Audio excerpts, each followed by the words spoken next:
நல்லா இருக்கீங்களாமா? நல்லா இருக்கீங்களா? இதுதான் எனக்கு வேணும். நீங்க நல்லா இருக்கணும், உங்க பிள்ளைங்க நல்லா இருக்கணும், உங்க பிள்ளைங்க படிக்கணும், படிச்சு வேலைக்கு போகணும், சுயமரியாதையுடன் வாழணும், கௌரவமா வாழணும், சுயமரியாதையா வாழணும், சந்தோஷமா வாழணும். எப்படி சுயமரியாதையுடன் கௌரவமா வாழ முடியும்? ஒரு பக்கம் சாராய கடை இருக்கு, டாஸ்மாக் கடை இருக்குது, மறுபக்கம் தெரு தெருவா கஞ்சா, இந்த போதை பொருள், போதை மாத்திரை, போதை ஊசி, போதை மருந்து வித்துட்டு இருக்கிறான். இன்னொரு பக்கம் போன ரோடு கிடையாது, சாக்கடை, குடிநீர் இல்ல, மின்சாரம் இல்ல, சரியான பள்ளிக்கூடம் கிடையாது, பள்ளிக்கூடத்துல வாத்தியார் கிடையாது, கல்லூரி இல்ல, கல்லூரியில வாத்தியாரும் கிடையாது, ஆசிரியர் கிடையாது, பேராசிரியர் கிடையாது.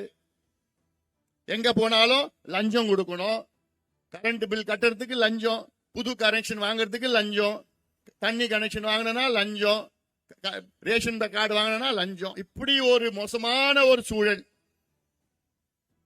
சந்தோஷமா இருக்கீங்களா? இப்ப கேக்குறேன், சந்தோஷமா இருக்கீங்களா? எப்படி இருக்க முடியும்? எப்படி இருக்க முடியும்?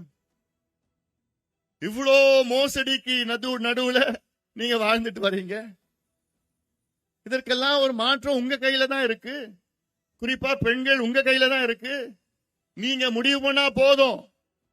4.5 ஆண்டு காலம் ஆண்ட திமுக ஆட்சி இன்னும் ஒரு 6 மாசம் தான் இருக்கு உங்களுக்கு.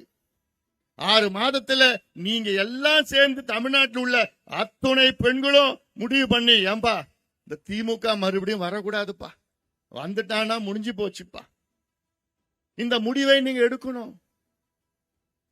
இந்த முடிவு எடுக்க ஏன் தெரியுமா எடுக்கணும்? முக்கியமா 2 காரணம். இந்த 2 காரணமும் நீங்க வந்திருக்கின்ற என் தாய்மார்கள், என் சகோதரிகள், என் தங்கைகள், தாய்மார்கள்லாம் இந்த 2 காரணம் மனசுல போட்டு வச்சுக்கங்க.